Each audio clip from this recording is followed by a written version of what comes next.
మా latest videos కోసం మా ఈ తెలుగు న్యూస్ ఛానల్ సబ్స్క్రైబ్ చేసి గంట సింబల్ యాక్టివేట్ చేసుకోండి. డిసెంబర్ 30 ముక్కోటి ఏకాదశి రోజు బియ్యం డబ్బాలో ఇది పెడితే చాలు, కష్టాలన్నీ సమస్యలన్నీ పోతాయి, సంవత్సరమంతా డబ్బు వస్తుంది. మన హిందూ సాంప్రదాయంలో ఎన్నో పండుగలు వస్తూ ఉంటాయి, పోతూ ఉంటాయి. కానీ కొన్ని తిథులు మాత్రం చాలా విశేషమైనవి. అటువంటి అత్యంత శక్తివంతమైన పవిత్రమైన రోజు రాబోతోంది. అదే ముక్కోటి ఏకాదశి. దీనినే మనం వైకుంఠ ఏకాదశి అని కూడా పిలుచుకుంటూ ఉంటాం. ఏడాదికి 24 ఏకాదశులు వస్తే వీటన్నిటిలోనికి రారాజు లాంటిది ఈ ముక్కోటి ఏకాదశి. ఎందుకంటే సాక్షాత్తు ఆ వైకుంఠ ద్వారాలు తెరుచుకుని శ్రీ మహావిష్ణువు మనకు దర్శనమిచ్చే అద్భుతమైన రోజు ఇది. అయితే ఇటువంటి గొప్ప రోజున మన ఇంట్లో ఉండే బియ్యం రమ్ములో లేదా బియ్యం డబ్బాలో ఈ వస్తువుని వేస్తే చాలు, దరిద్రం పోయి లక్ష్మీదేవి తిష్ట వేస్తుంది. సంవత్సరమంతా కలిసి వస్తుంది. ధనానికి ధాన్యానికి లోటు అనేదే రాదు. పట్టిందల్లా బంగారంలాగా మారుతుంది అని శాస్త్రాలు చెప్తూ ఉన్నాయి. మరి ఈ ముక్కోటి ఏకాదశి రోజున మన వంటింట్లో ఉండే బియ్యం డబ్బాలో ఏ చిన్న వస్తువు పెడితే మన తలరాత మారిపోతుంది అనే విషయాన్ని ఈ వీడియోలో చాలా వివరంగా తెలుసుకుందాం.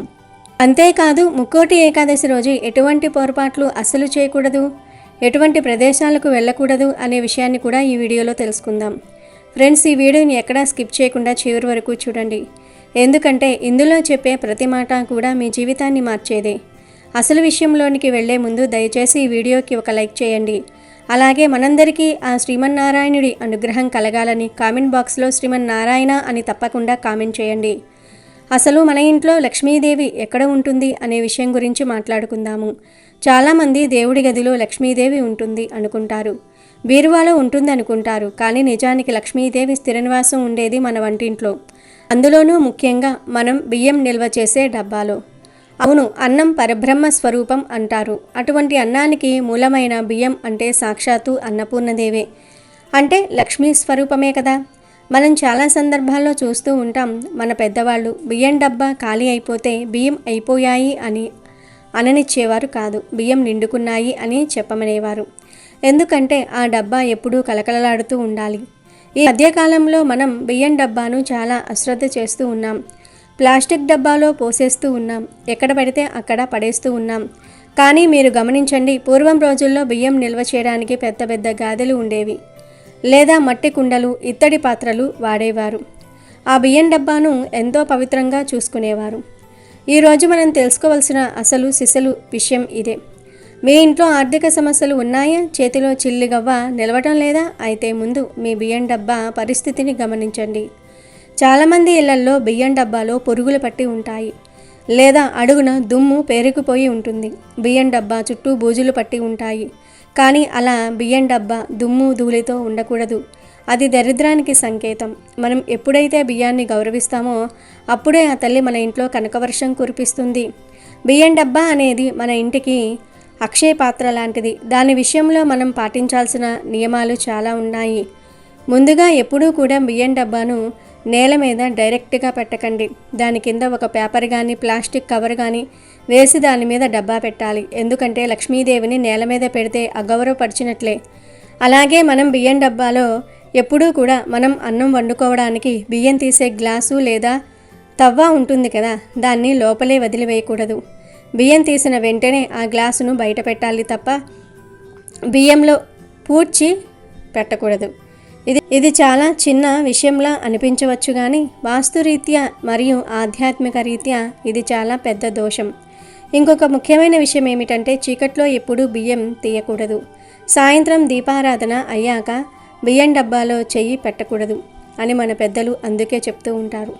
ఒకవేళ తప్పనిసరి పరిస్థితుల్లో తీయాల్సి వస్తే లైట్ వేసి అన్నపూర్ణాదేవిని తలుచుకుని అప్పుడు తీయాలి. అలాగే బియ్యం డబ్బాను ఎప్పుడు పడితే అప్పుడు, ఏ వారం పడితే ఆ వారం శుభ్రం చేయకూడదు.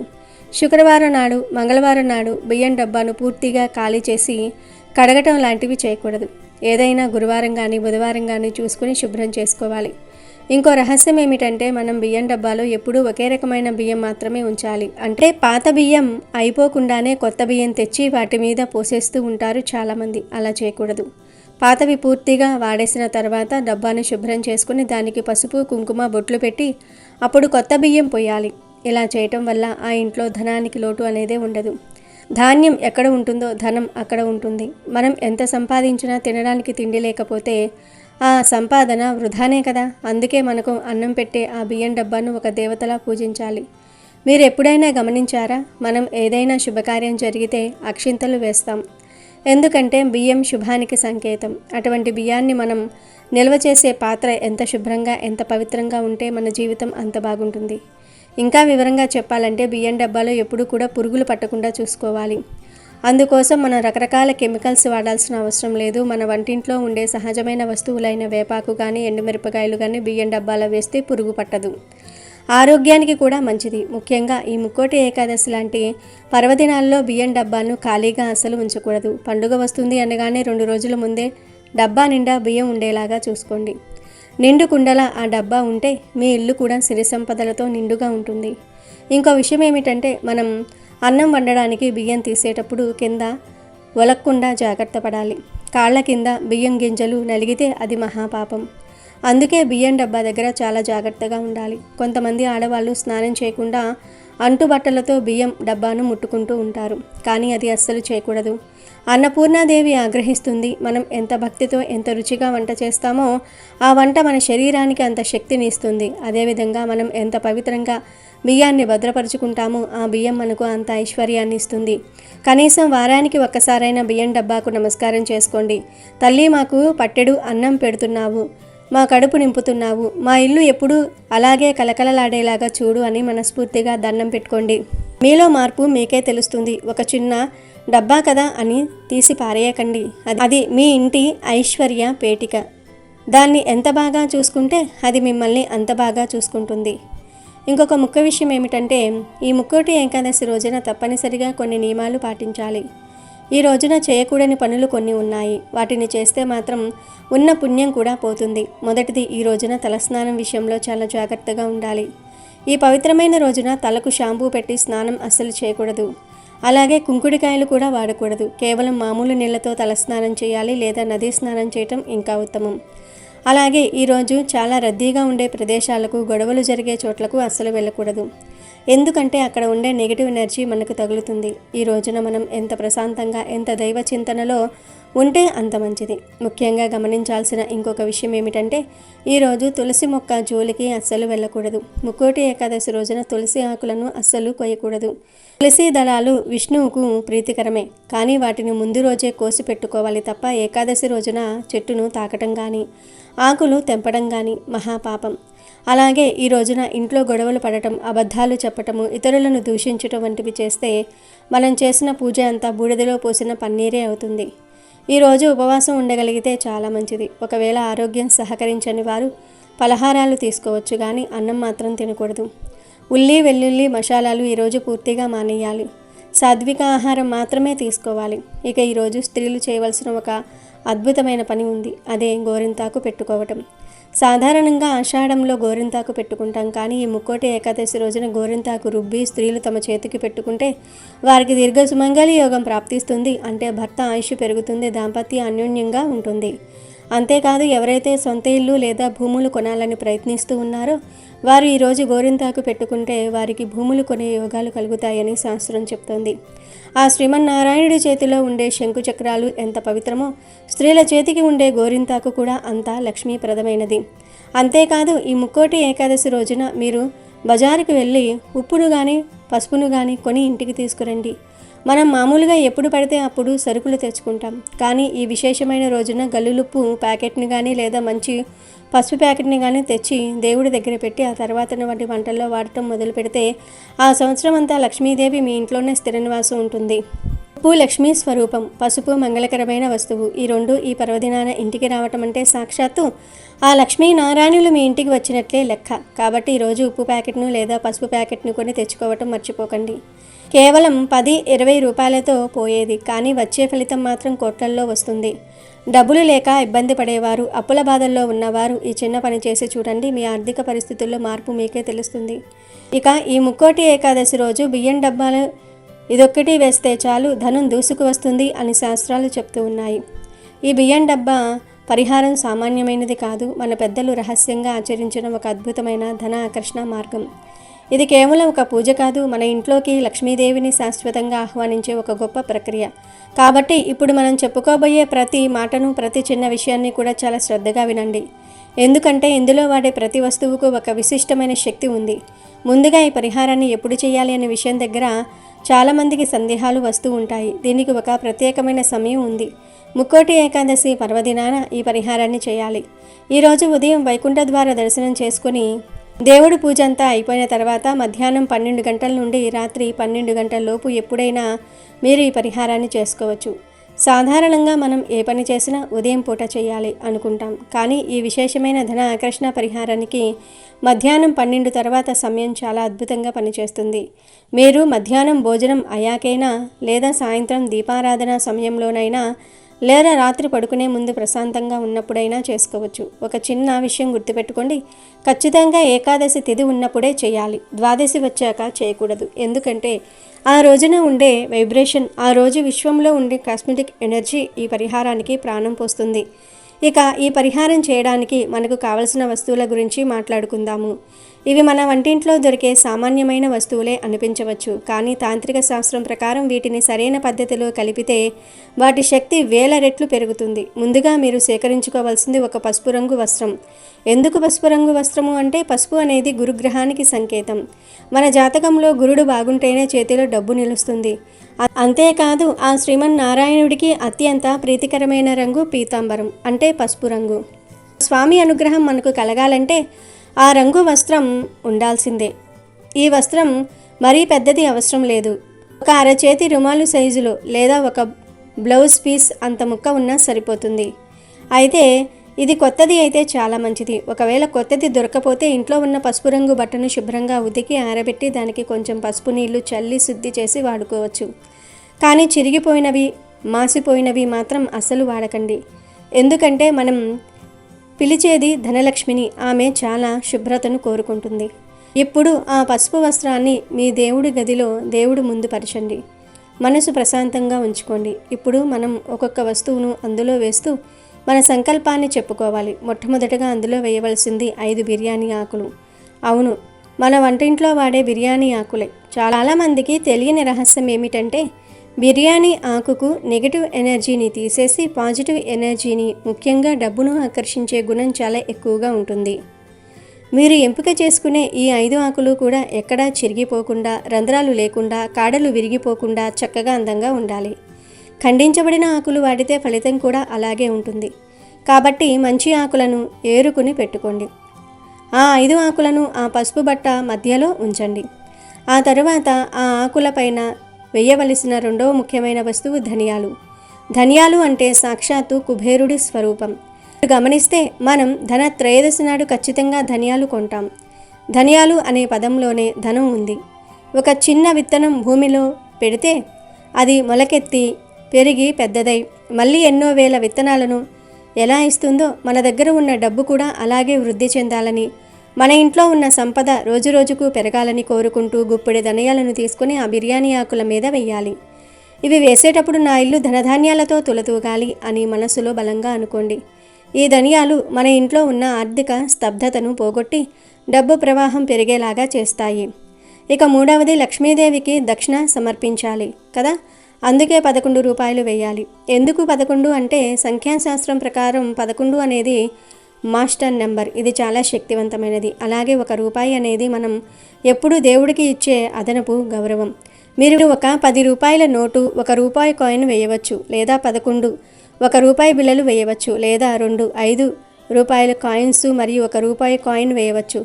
ఎలా వేసినా మొత్తం విలువ 11 రూపాయలు ఉండేలాగా చూసుకుంటే, ఈ డబ్బును ఆ ధనియాల మీద పెడుతున్నప్పుడు తల్లి లక్ష్మీదేవి ఈ చిన్న మొత్తాన్ని విత్తనంగా వేస్తూ ఉన్నాను, దీన్ని అక్షయంగా మార్చు అని వేడుకోండి. ఆ తర్వాత మంగళకరమైన వస్తువులైన పసుపు మరియు కుంకుమను కొద్దిగా ఆ మూటలో వేయాలి. పసుపు లక్ష్మీదేవికి, కుంకుమ గౌరీదేవికి ప్రతీకలు. ఎక్కడ పసుపు కుంకుమలు ఉంటాయో అక్కడ అమంగళం ఉండదు. మన ఇంటికి పట్టిన దరిద్రం పోవాలంటే ఈ 2 ఖచ్చితంగా ఉండాల్సిందే. కనుక చిటికెడు పసుపు, చిటికెడు కుంకుమను ఆ డబ్బుల మీద, ఆ ఆకుల మీద పడేలాగా భక్తితో వేయండి. ఇవి ఆ పరిహారానికి ప్రాణ ప్రతిష్ఠ చేసుకున్నట్లు లెక్క. ఇప్పుడు అసలైన అత్యంత కీలకమైన వస్తువు గురించి తెలుసుకుందాము. చాలామంది డబ్బు సంపాదిస్తారు కానీ అది నిలబడదు, నెలలా ఖర్చు అయిపోతుంది, లేదా ఎవరో ఒకరు అప్పు అడుగుతారు, ఇస్తే తిరిగి రాదు, లేదా అనారోగ్యాల పాలవుతుంది. దీనికి ప్రధాన కారణం నరదృష్టి మరియు శత్రుబాధలు. నరుడి కంటికి నల్లరాయి కూడా పగులుతుంది అంటారు. మీ ఎదుగుదల చూసి ఓర్వలేని వాళ్ళు చూపు మీ మీద పడినప్పుడు లక్ష్మీదేవి మీ ఇంట్లో ఉండలేకపోతుంది. ఆ నెగటివ్ దృష్టి పారద్రోలడానికి మనం ఇందులో వేయవలసిన వస్తువు మిరియాలు. అవును, నల్ల మిరియాలు. ఒక 5 లేదా 7 మిరియాలు గింజలు తీసుకుని అందులో వేయాలి. మిరియాలు ఘాటుకు ఆ శక్తికి ఎలాంటి దుష్టశక్తి అయినా పారిపోవలసిందే. మన ధనానికి, మన సంపాదనకు ఒక రక్షణ కవచంలా, ఒక సెక్యూరిటీ గార్డ్లా ఈ మిరియాలు పనిచేస్తాయి. ఎప్పుడైతే మనం మిరియాలు వేస్తామో అప్పుడే మన పరిహారం సంపూర్ణమవుతుంది. డబ్బు రావటమే కాదు, వచ్చిన డబ్బు మన దగ్గరే భద్రంగా ఉండాలంటే ఈ మిరియాలు తప్పనిసరి. ఇప్పుడు వస్తువులన్నీ వేసేసాం కదా. ఇప్పుడు మీరు చేయవలసింది ఏమిటి అంటే కళ్ళు మూసుకొని ఆ శ్రీమన్నారాయణుడి పాదాలను మనసులో తలుచుకొని మీ సమస్యలన్నీ ఆయన పాదాల దగ్గర వదిలివేయండి. స్వామి, నా ఆర్థిక కష్టాలు తీరిపోవాలి, అప్పులు తీరాలి, నా భర్త వ్యాపారం బాగుండాలి, లేదా నా పిల్లల ఉద్యోగం బాగుండాలి, మా ఇల్లు సిరి సంపదలతో నిండిపోవాలి అని మీకు ఏ కోరిక ఉంటే అది గట్టిగా స్పష్టంగా కోరుకోండి. సంకల్పం ఎంత బలంగా ఉంటే ఫలితం అంత త్వరగా వస్తుంది. ఆ తర్వాత ఆ బట్టను మెల్లగా దగ్గరకు తీసి లోపల ఉన్న వస్తువులు కింద పడిపోకుండా జాగ్రత్తగా ఒక చిన్న మూటలాగా కట్టాలి. దీనికి దారం ఏదైనా వాడొచ్చు. పసుపు దారం ఉంటే మరీ మంచిది, లేకపోతే మామూలు దారమైనా సరే పర్వాలేదు. కానీ ముడి వేసేటప్పుడు మాత్రం మీ కష్టాలన్నీ బంధించేస్తున్నాను, ఇక అవి నన్ను బాధ పెట్టవు అనుకుంటూ గట్టిగా ముడివేయండి. ఇక్కడితో అయిపోలేదు. ఇప్పుడు అసలు గట్టం ఉంది. ఆ కట్టిన మూట పైన మనం ఇందాక వాడిన కుంకుమను కొద్దిగా తడిపి లేదా గంధం అరగతీసి దాంతో అయినా సరే ఆ మూట మీద గోవిందనామం పెట్టండి.